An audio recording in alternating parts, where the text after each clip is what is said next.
She always waits, like, miss all the fun stuff, Heather. Nobody wants to know about my life, I guess. All right. How's everybody doing? Chris, you good, man? I Yeah, haven't seen you on here for a couple months, so I'm glad. I feel like I think I you was. I think I just was not. Last time I wasn't able to be on video, on so. video. Okay, cool. Cool. Well, I'll go ahead and get started. I have a few new things this month, so hopefully that will be exciting. Let me get this going. I mean, it's exciting to me. Hopefully most of you on here get excited about that stuff too, and that's why you're here. I know Chris, you do, but I don't know. Maybe the rest of you guys are normal.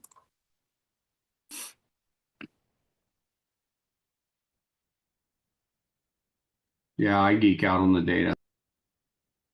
Sometimes. Sometimes I feel like it's too much, but then I don't know. It makes me more confident to have the data. Like, so it's always helpful. All right, sounds good. So I'm assuming most of you guys are here. There'll probably be a few that trickle in. Hopefully you're here for the December market update, a little bit about me. I think everybody on here kind of knows who I am. Market trends. Um, this is kind of the same. The majority of the stuff is the same, just a couple different ways to look at things. Like I always say, becoming the local economist of choice, in my opinion, means that you understand something that the clients don't.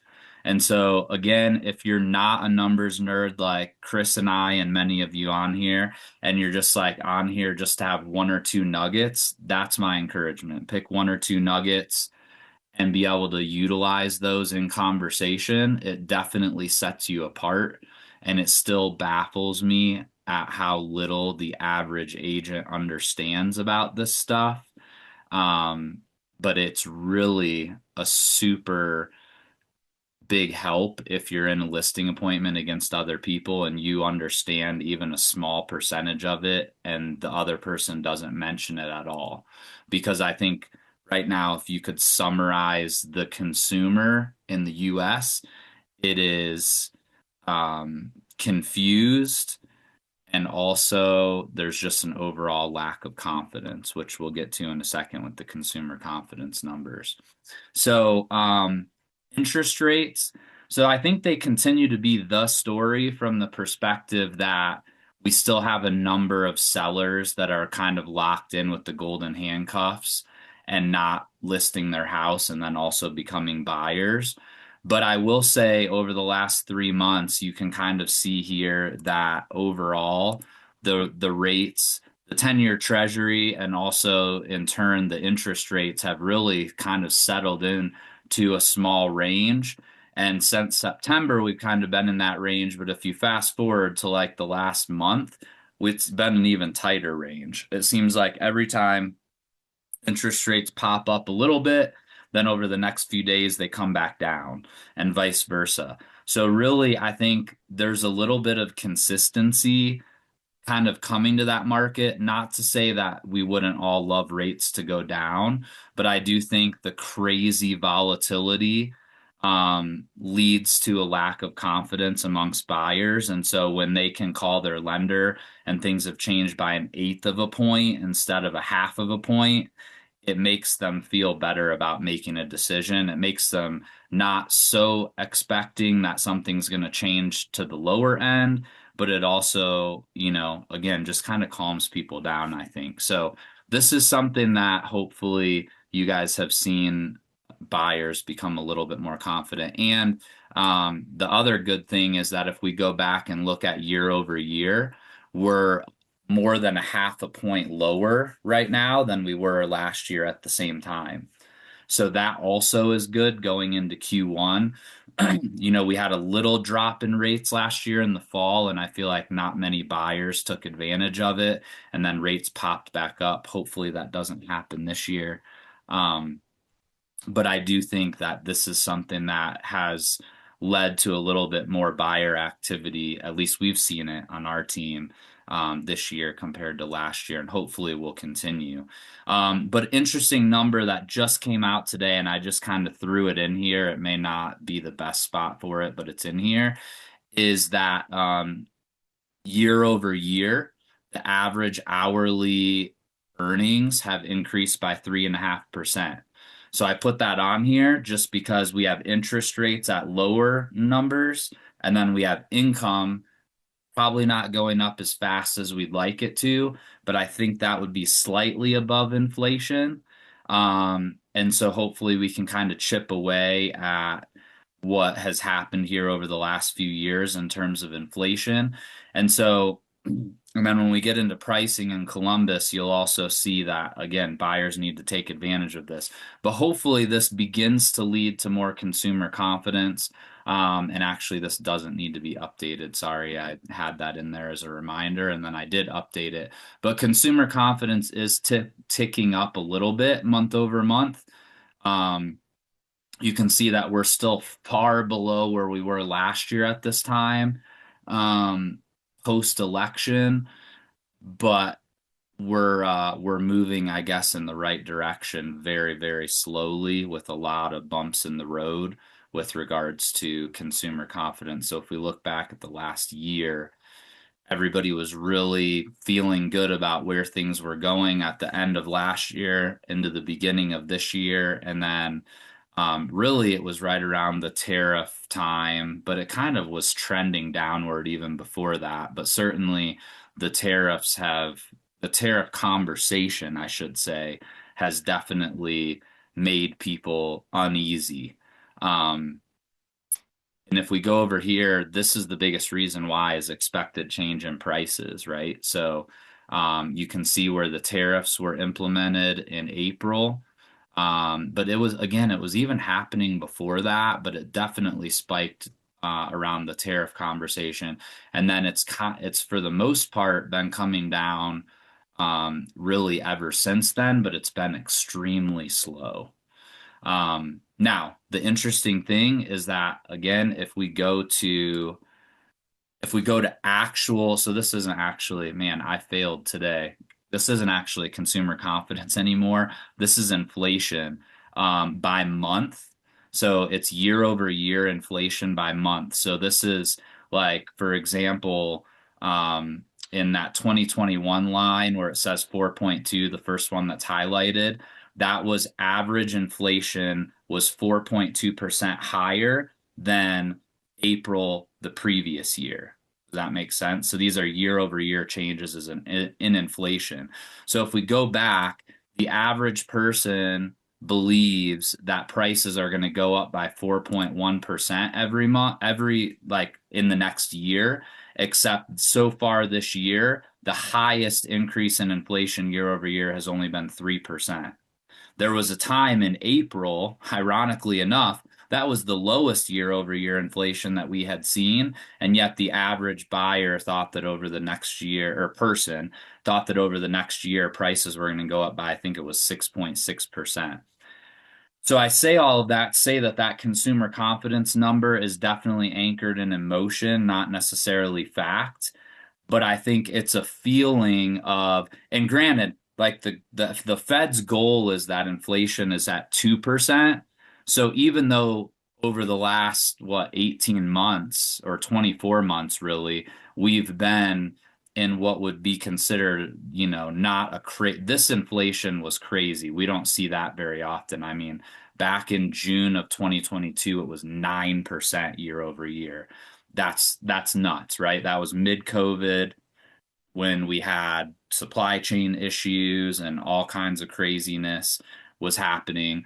But the problem is what we don't see on here are negative numbers, right? So if prices went up by 9, 8.6, 8.5% year over year, I think the average consumer feels like prices should go back to where they were, and they're just not going to, right? So we're more in line now with pre-pandemic levels, but basically we have to wait for incomes to catch up, or prices to go down, which again, we just don't really think is going to happen. And so I use the CPI, which is like the average inflation year over year number, to represent also to go just in line with home prices. And again, we're just not seeing negative movement in any of that stuff. We're not seeing crazy increases like we were for a couple years, but we're just not seeing things move backwards.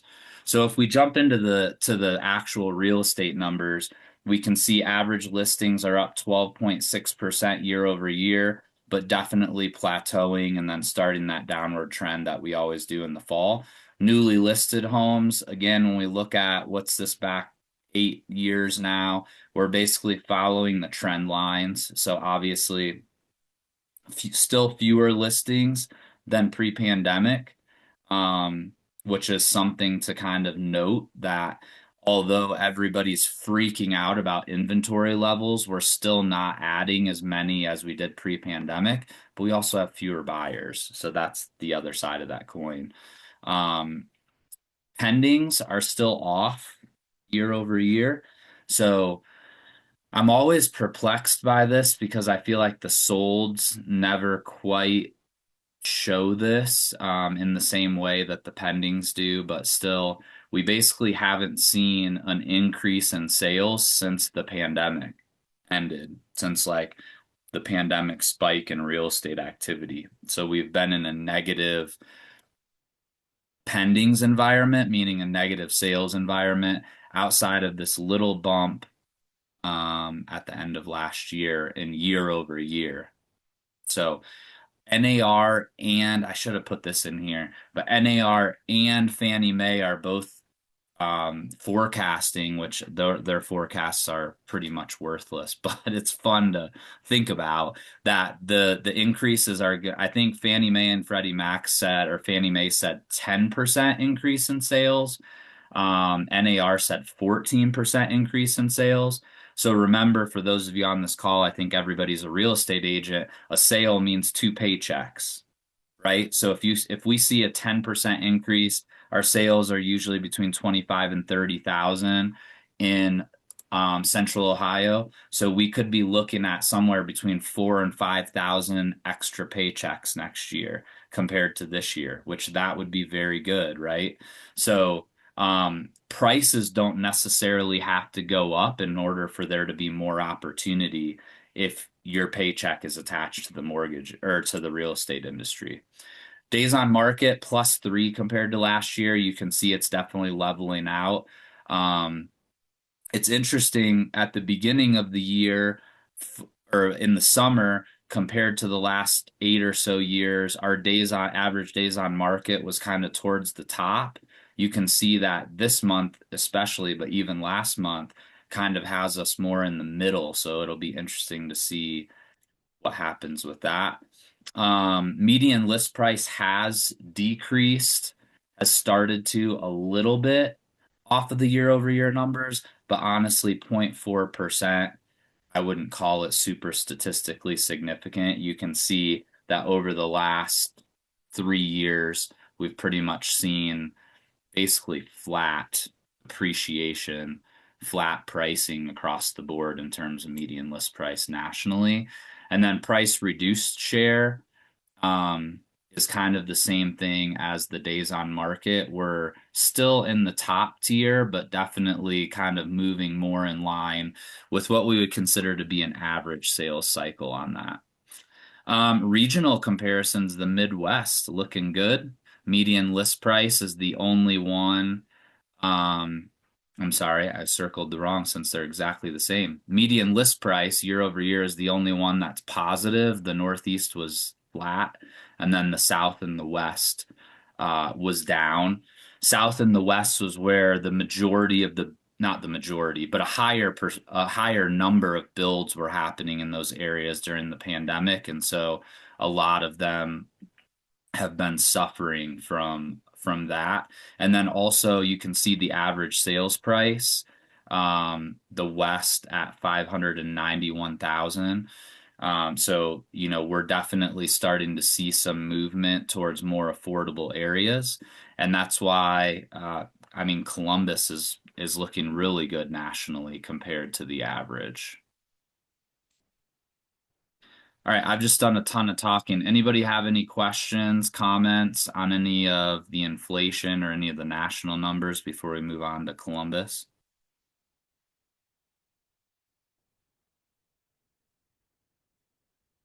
No? All right.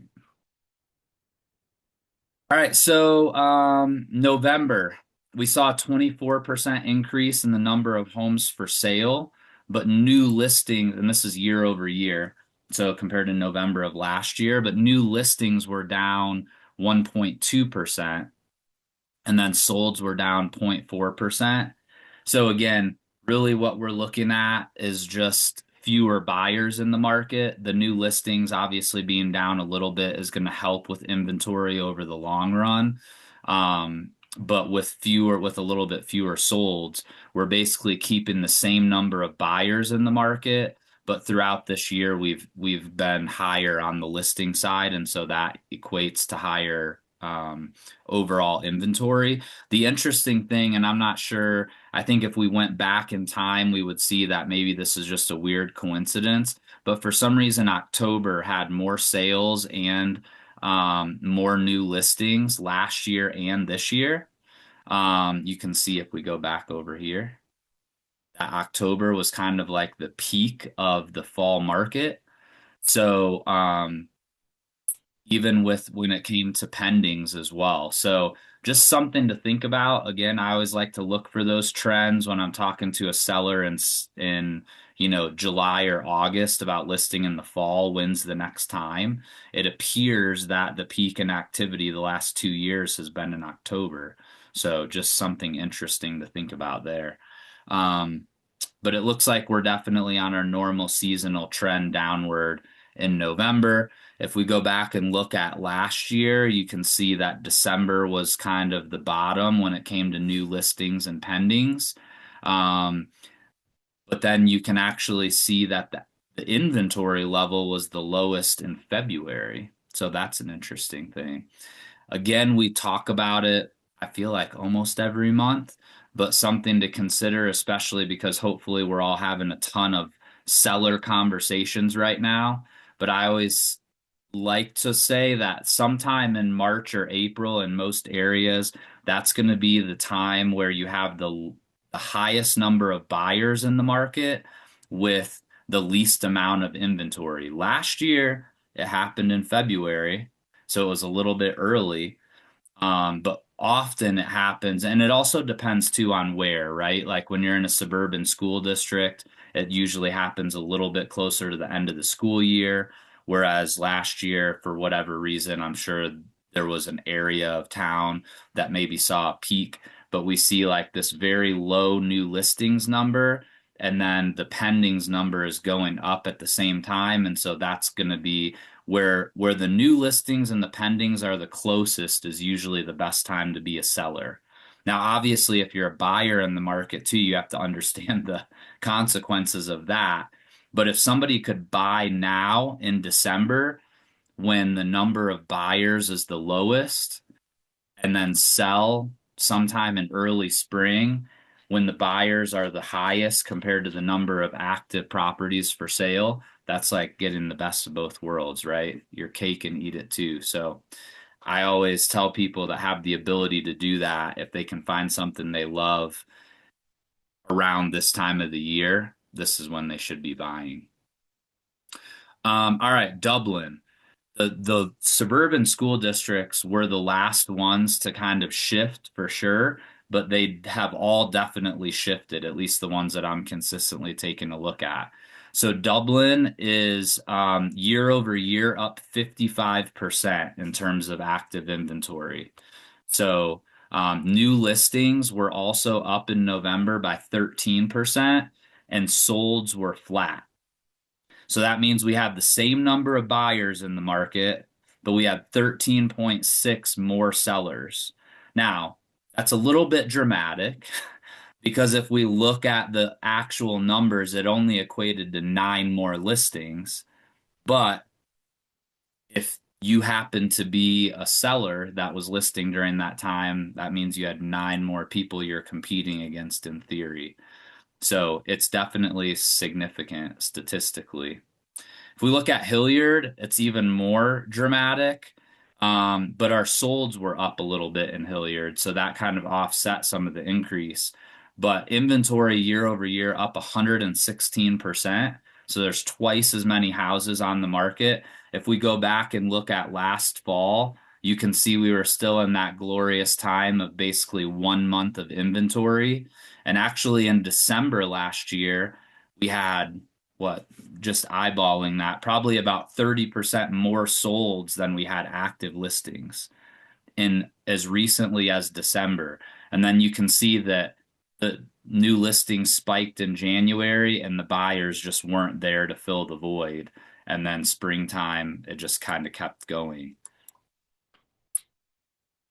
Olentangy schools, more similar to, well, probably a good mix between the two, actually. 62% more listings overall. New listings were down, but solds were only up by 1.9%. So again, Olentangy is just not really absorbing the extra inventory the same way that Hilliard is doing a better job of doing, more like Dublin. But Olentangy's definitely had, but in Olentangy, because there's more homes, that the gap becomes a little bit bigger. So there's, 100, what is that, 120 extra houses on the market compared to last year.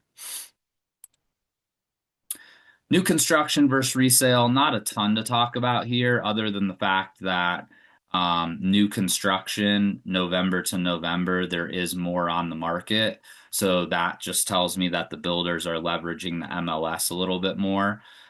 We don't have, I think there's like some really expensive report you can pay some guy puts together to find out what the true inventory of new construction is, but this is obviously just whatever gets put on the MLS. And then the resale numbers are very similar to what we see in the overall market because it constitutes the majority of the market. So, this is something that, bears just conversation, I guess. I don't think many of you that are active in the market are going to be surprised by this, but 95% of original list price was the sales price last month. That's pretty low historically. Even during the Great Recession in like 2008, 9, 10, it didn't get much below that. So that's still telling me that we have enough unrealistic sellers that are pricing at a really high price originally, and then having to negotiate down by quite a bit. 5% is quite a bit. Obviously not far off of last year, but it's something we'll definitely want to keep an eye on because our low last year happened in January. So if we're going to go down from there, that gets to be pretty significant move off of your original price. So this is something that I would definitely be talking to sellers about if you're putting any listings on the market anytime soon, about what to expect. And also remember that the stuff that closed in November was really going into contract like September, October, right? So as we go into the fall time, that number could get worse, like I said. This is in the same vein, but we've gone in terms of total supply on the resale side to 2.3 months of inventory, which is by far the highest it's been. It looks like we were in a little blip in January, but outside of that, it's a pretty big increase even just from October. So again, something to really pay attention to as we go into the couple months of the year that are the slowest, which is this month and next month, typically in terms of buyer activity. Just make sure that if sellers have expectations to sell quickly, that you're very, very realistic and transparent about this stuff. New construction, again, higher also, but not really super out of the ordinary. New construction, because it's fewer units on the MLS, is kind of a little bit more erratic, but still following the same trend lines. Um, this is the thing that, and my highlights moved, but this is the thing that definitely is still kind of crazy to me. And maybe this is an indication that sellers are getting a little bit more realistic. The active prices are only up about 1.4%, but in November, the average sales price was still up 4.4% year over year. Um, that's really strong compared to many other markets in the US. And so if we go all the way back to that slide that I talked to at the beginning when I talked about inflation versus real wages and all of that kind of stuff, buyers that are sitting around waiting for the market to tank, the question that you just have to keep asking, are there great deals out there right now? If you can find a really motivated seller and they happen to own the house that you love, yes. But these people that are waiting around to get like way lower prices, many of them, in my opinion, are probably going to wish that they had not waited. Because as soon as interest rates start to go down, or as soon as consumer confidence starts to go up, which we've kind of talked over through the last few months, that interest rates aren't necessarily correlated exactly to consumer confidence. Sometimes it's just an emotional thing. Um, we could see consumer confidence go up at the beginning of the year. I've seen a couple of things here in the last couple weeks that the tax bill that got passed over the summer is going to result in somewhere between $1,000 and $2,000 additional in the average tax return, for example. That's something that could really flip consumer confidence pretty quickly if people do feel like they have extra money in their pocket, which they don't feel that way now. But those types of small changes can really change things quickly, and buyers enter the market immediately. That's one of the reasons why in the spring we see buyers enter the market faster than new listings come on the market, right? Because as soon as buyer decides they want to buy, they could buy next weekend. Whereas sellers are going to call Steve and then he's going to tell them that their house isn't as good as they thought. And then they're going to have to do all those repairs and do those things before he's going to put their house on the market. So those are so again, I think prep people. One of the things that I talked to with my team this morning was on, what do you do with a buyer? Because I don't know about you guys, but it feels like the number of leads of people looking at properties has been pretty high during the holidays so far compared to what I'm used to. One of the things was, well, hey, I found this house that I really like, but I've only looked at three or four.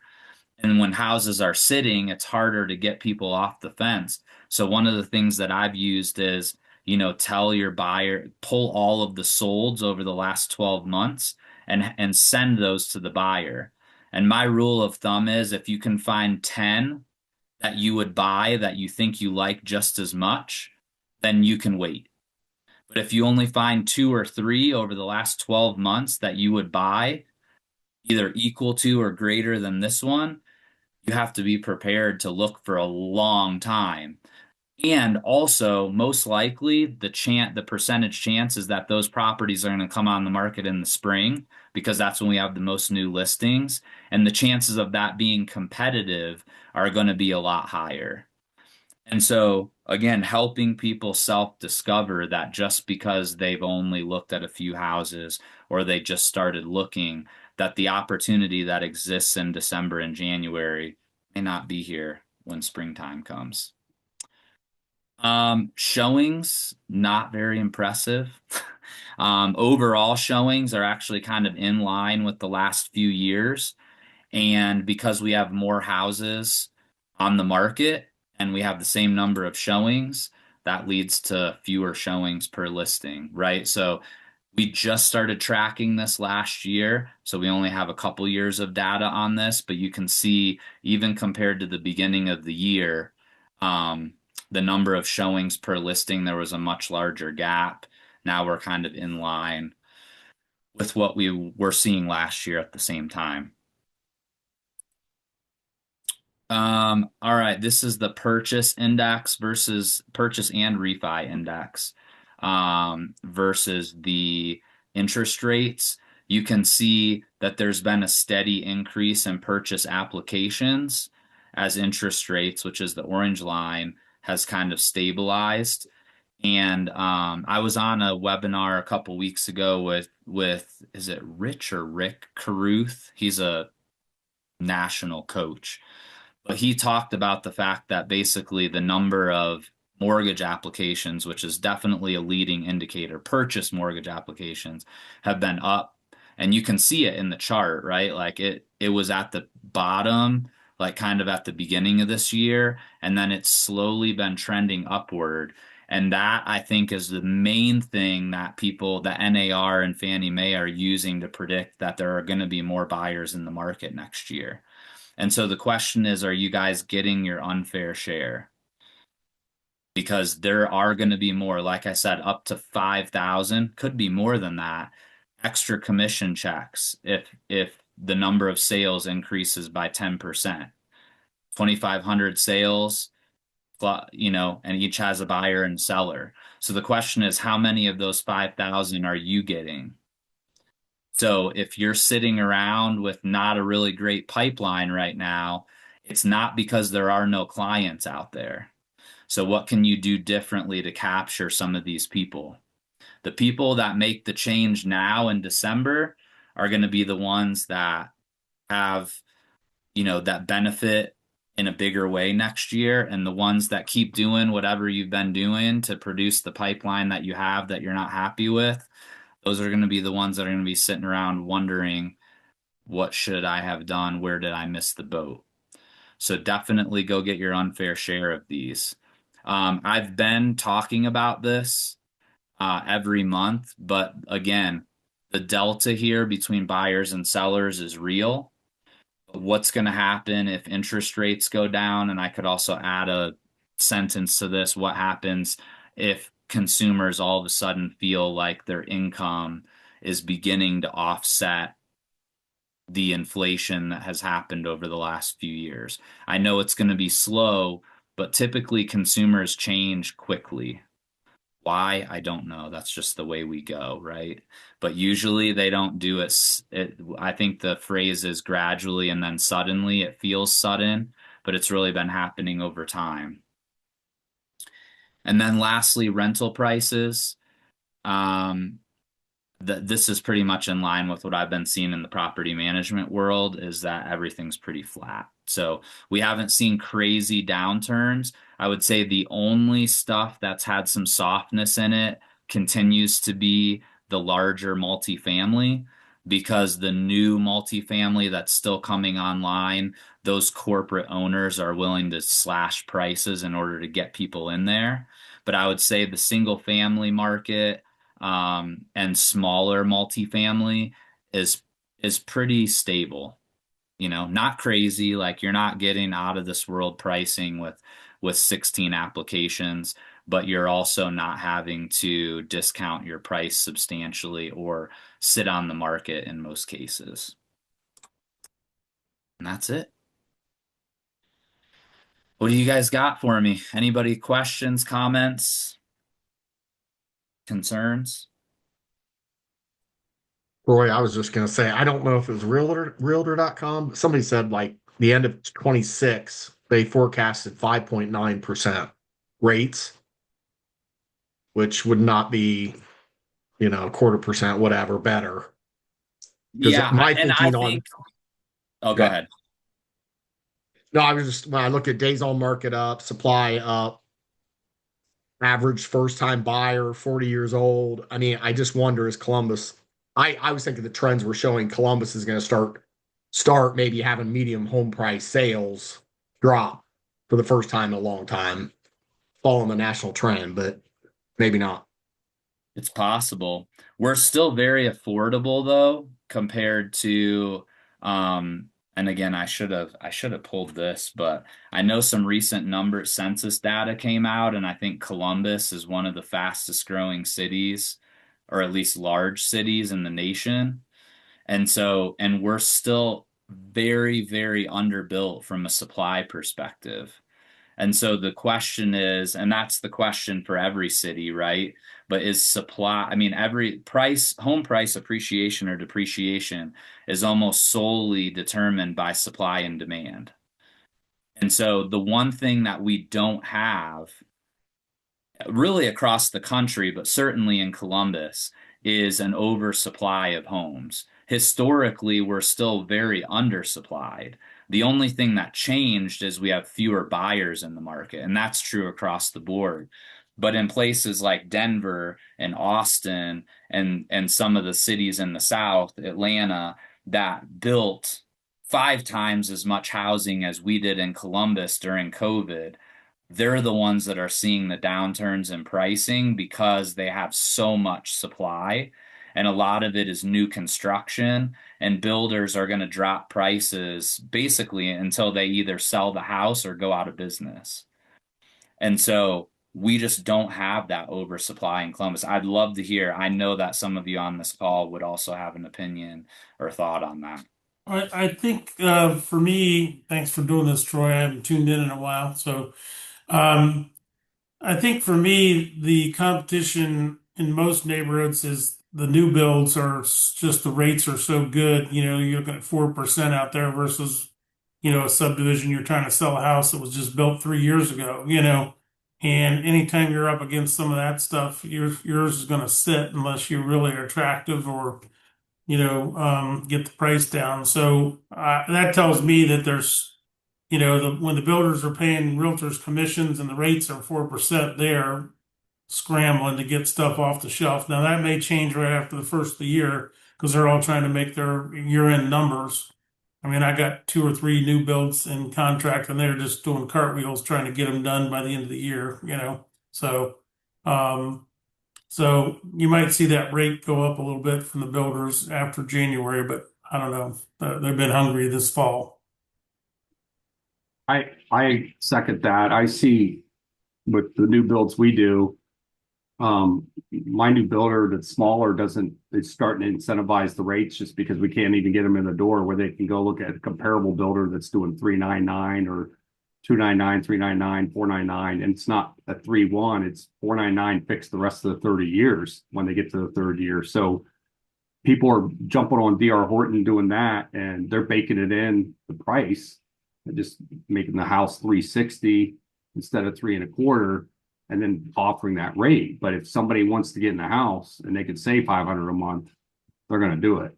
I think where they're going to run into trouble is 5 years down the road. What is that house worth? When that builder's still in there building for brand new, rates are down. Now they don't have to offer the incentives. They might be able to build it new now for 350. And theirs, they paid 360. 5 years later, it might not be worth much more than they paid for it. So but how do you convince a buyer of that? When they want to be in a house, they want to be in a house. So affordability is still what's driving that. I think when I'm seeing that. So what we started doing on existing ones is do what someone else in our office did is kind of like go in and put in those incentives. Let the seller don't drop 10 grand, put 10 grand incentive towards the buyer's financing because we can help their payment a lot more than giving them 10 grand off the price of the home. That saves them $50 a month. But 10 grand on a buy down might save them 300 or 400 in the first year or two to at least get them in the house. I don't know. I mean, you've been around back when they were, buy downs were great to like get you in a house you wanted because you figured I'm going to get raises. I'll be able to afford it 3 years from now. They still price you in now, but you got to furnish the house. You can save, and we're not trying to compete with the new build, but just close that gap. I mean, if it's $500 difference in payment, we can close it a few hundred. That helps.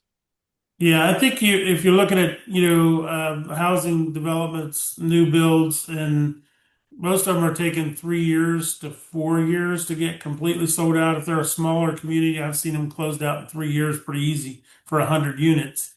But if your person's going to need to sell in less than 3 years or 4 years, you might still come up against that builder, with great rates or just a new house, so your value is not going to go up much over whatever they're trying to do because why buy yours for the same price? I'd rather have a new one, so you just got to be careful where you're putting people and what they're ask good questions, how long you plan on being here. It's a new subdivision that's 5 years out, you're probably not going to get hurt too bad, but if it's 2 or 3, expect a beating. Yeah, I also think though too, and again, I agree with everything that you guys are saying. I also think though too, if we use history as a guide and we go back and look at what happened in the market from 2008 to 2011, which I think most of us would agree is the worst housing market of our lives, even yours, Steve. Um, that that was like in the moment, it felt like you guys are talking right now, and yet that only lasted for 2 to 3 years. And so I think that, yes, when I answered your question, Todd, I was answering it more in the macro level. But if you have a seller that needs to sell now, then this is their reality, right? And they're selling it in a bad time. So what's the strategy going to be? I agree completely with Chris on trying to compete. I mean, most of the builders are national builders that sell thousands of houses per year, some tens of thousands. They're not offering a 4% rate because that's not the best way to get a buyer in the door. They're offering the 4% rate because they've tried through ABCD testing with consumers every single way to sell the house, and they've determined that that's the best way to get a buyer in the door and get them to close the deal. And so I always say, like, look at the people that are making a lot more money than you. They probably have done consumer, survey testing and all of that stuff to figure out those strategies work. And so I think copying them is super smart idea if you need to sell in the short term. But when we look at the macro market, my opinion is that although for those of us that have only been in the business during the boom years, and for some of us, like if you've been in the business for 15 years, technically, or 14 years, you haven't really seen a down year up until the last couple. It can feel overwhelming, and in the moment, it certainly feels like it's going to last forever. But if you go back and look at 2008, you go back and look at the late 70s, early 80s, it's just very, very rare that you see any kind of significant downturn in sales, which is considered a recession for the industry that lasts longer than 3 or 4 years. And I think, I don't know, the biggest difference here is the amount of appreciation that we've seen that could cause it to last longer from an affordability perspective. But I don't know. It just feels like Columbus is positioned to be in a really good spot I, sooner than I 100% agree with that. 2 months ago, I was telling a couple clients that, man, seems like 2008. It's like, this is scary. I called Heather Command up in Delaware because that listing was getting zero showings, and it was a good price, but it was in a newer neighborhood and like what we've been talking about.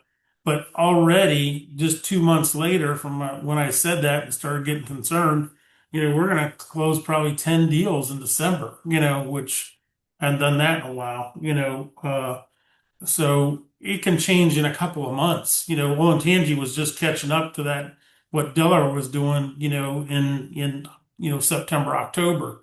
And Olentangy, your numbers prove out where I was looking at Olentangy, same thing. Now Dublin's starting to look a little bit like, Olentangy late in the year here. So, but yeah, if it's not priced right and, fairly priced, they're going to take a beating, and getting it priced aggressive is where you should be, so.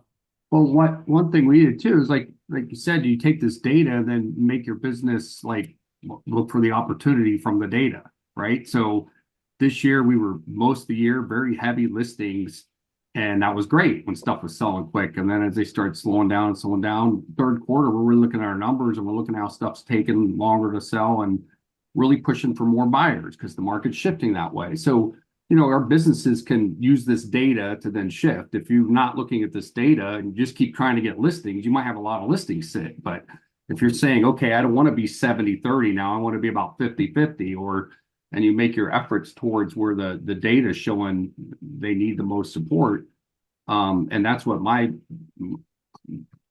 agents on the team started really pushing on this fourth quarter when people were taking it off and really promoting what a great deal for buyers right now, because it is.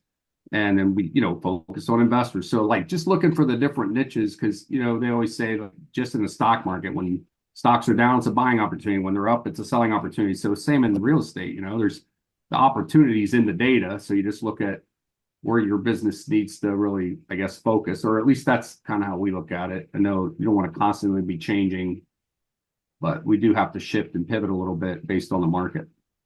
Like I still see it as opportunity. Like that's what I'm getting at. But I don't think just because it's slower, it's necessarily worse. I think it's a different type of market. So you look for, I wasn't finding any on market flips for my investors in pre this year. It just wasn't happening. There wasn't margin. We've done 15 or 16, maybe 20 deals, if I added them up, probably 20 deals with flippers that we found on market, not off market. So, just shift your clientele maybe, or look at other opportunities that are presenting themselves in this kind of market. Yeah, that's a great point. I think though, and I don't think you were saying this, Chris, but I would definitely caution you against ever lifting your foot off the pedal with regards to listings, because I do think the mortgage application data is something that is a leading indicator that there are going to be more buyers in the market. And so I do think that people have gotten so down in the dumps on getting listings that there are agents out there that are discouraging people from listing. And I think maybe over the short term in the fall that made sense. But I do think there's going to be some opportunities next year, assuming that what's showing up in the mortgage application data comes to fruition and the anecdotal data. I mean, I do have the benefit of having visibility into two separate markets. And it's crazy because I have sync sites in Colorado and in Columbus. Okay. And literally the days like Sunday this week, both sites blowing up. I have no idea like how the telepathy between buyers in both markets, but like it's every time there's like a busy couple days in Columbus, there's a busy couple days in activity here. And so there's some kind of cycle that's like underlying, but I can tell you that the average time of the person that we're getting a hold of that's a not met lead that they want to buy has definitely gotten shorter in the last couple months. Like Steve said, like literally even since September or early October, the whole like thought process of the buyer is seems like it's starting to shift. So we'll see if it comes to fruition, but I mean, we got a call, a sync lead over the weekend that wants to meet about selling their house Monday, the week of Christmas. And that's not somebody that, that's not an average internet lead. Let's put it that way. Right. Do you think that national media might have something to do with that correlation between the two markets? Totally different. That there's something But on I don't TV. know. Do people really watch the news anymore? I don't know. It could be, I but don't, but and I just that's the only thing I can think of to make two Well, the Wall markets Street react the Journal just same that had are that big separate. article about Columbus. Did you see that? yeah, About the Columbus Fawn, I housing mean, market. duh, she wrote it basically. Yeah. No. But I mean, it was talking about Columbus market in particularly. So I think, we know it locally, but when you're seeing it in the Wall Street Journal, it gets more eyes on it too. But I do agree with you, Steve. I think it could be the overall national consumer confidence, right? Is moving based on whatever the media is talking about. And so Yeah. there are moments where they're fleeting, but where there's positivity in the news for whatever reason. And that could be that would make the most sense to me because I think oftentimes it's more emotional than fact based. Well, I can tell you the last 15 days of the year here, I'm going to be on the phone trying to rustle up listings. I would love because 80% of what we're doing in December is all buyers that, I tell my team now's the best time to get the best buy of the year. It is the time. So if you're not taking buyer calls and getting out in the car with people, and I got people this year on my team that are never busy in December, I got 3 offers. I'm pulling my hair out. The holidays. It's like there are no holidays, you know. I guarantee I'm going to get a call from somebody on Christmas Day, you know. So about something. So not everybody celebrates, same holiday. So Yeah, and I think too, just this year, yeah, and there's a huge opportunity. I think Ed Milet calls it separation season, but mhm. this is, these time frames. There's another one in over the summer, like the month of July is another separation season where most of the country is on vacation. But the thing is, the buyers are on vacation. And the future listings are on vacation and they're thinking about what they're about to do, which is one of the biggest purchases of their life. And so if you're available to talk to them, you'll be one of the few. You're already one of the few that actually answer the phone, but during the holidays, you're one of the few Yeah. that are working. And so there is a lot of opportunity for sure. The other thing to piggyback on the listing comment, and again, when you're looking for closed deals, Chris, I 100% agree with you. This fall has not been it. But I will say for the first time in a while, you can actually get some leads off of your listings. And so that's another thing. It's a mindset shift if you've only been in the market for a few years because you've just never known a market where houses sat long enough that you could actually get sign calls or get people reaching out to you. But when a property sits and somebody drives by it 5 or 6 times, they will pick up the phone and call. And there are opportunities to pick up clients again if you call them back and try to convert them. So, Yeah, I all totally right. agree. And Anybody else have even any putting parting thoughts? direct marketing around those listings because we were doing it on listings, and when they were sold like that, and you've mailed out stuff. It's like it's nice to have the listing still active sometimes when you're trying to pick up clients. Yeah, and if you're the one that sold the house, like it's not uncommon that you might be one of 5 listings in the neighborhood, right? So if you did direct marketing in the neighborhood and then your house sold in 30 days while everything else sat for 90, like people are looking at that. I don't remember if it was on this call or a different call, but somebody was saying that they've seen an increase in competition on listings, meaning like they thought something was a slam dunk, and then they went and found out that they were in competition because the seller was just not willing. It was a referral, but they were just so worried about getting their house sold quickly that they wanted to make sure that they interviewed more than one agent. And so those are opportunities when they see that you're selling quickly or you did something special from a marketing perspective. Sellers are more likely to notice that now than the last few years, also. So, all right, Todd, you good? Yeah. Chris kind of fed right into I had 2 listings, got another one coming. And for Good. 4 years now, everybody said you need to get more listings. Now I'm getting more listings, but quite honestly, I kind of like the buyer side better. I Well, mean, I sold one, but I got one right now that I just can't figure out why it's not selling. You'll oh, get and over So it. to speak to that, Troy's exactly right. I'm not saying don't get listings because you can always right. get buyers from your listings. I'm just saying Yeah. pick up getting buyer activity this quarter because it's such a good deal for buyers. But I'll never turn away a listing. We are telling some of our current sellers that are on the market, we've got 3 right now that we're going to come off the end of this week and stay off until probably either late January, early February. They're vacant, they got a low carrying cost, and we just want to come into the spring because right now, if he stays on market, the activity and the offers we're getting are people just looking for the deal of the century because we're trying to get that too for our buyers. So Right. but his house is worth it. And we think I feel in the spring, we will get the number we need. It's just not going to happen if it doesn't happen by Christmas. So he's willing to wait and go on. Now we'll see if that happens. But I agree that I think come spring, we'll have a lot more buyers ready to come into the market. I mean, why, if you cut it 10 grand and it saves them $50 in their payment, they want you to cut it 50 grand and make a dent in their payment and get this great deal. I mean, it's only going to cost them $3,000 to carry it for 2 months or $4,000. So why not do that and be realistic with this price? Otherwise, we're just going to drive down the sales prices ourselves by telling all of our sellers, cut, cut, cut, start getting rid of it. We're not in free fall, we're in seasonal. So get the price it's worth when the hot season's back. At Mic least that's drop my on that. opinion. We'll see if it happens.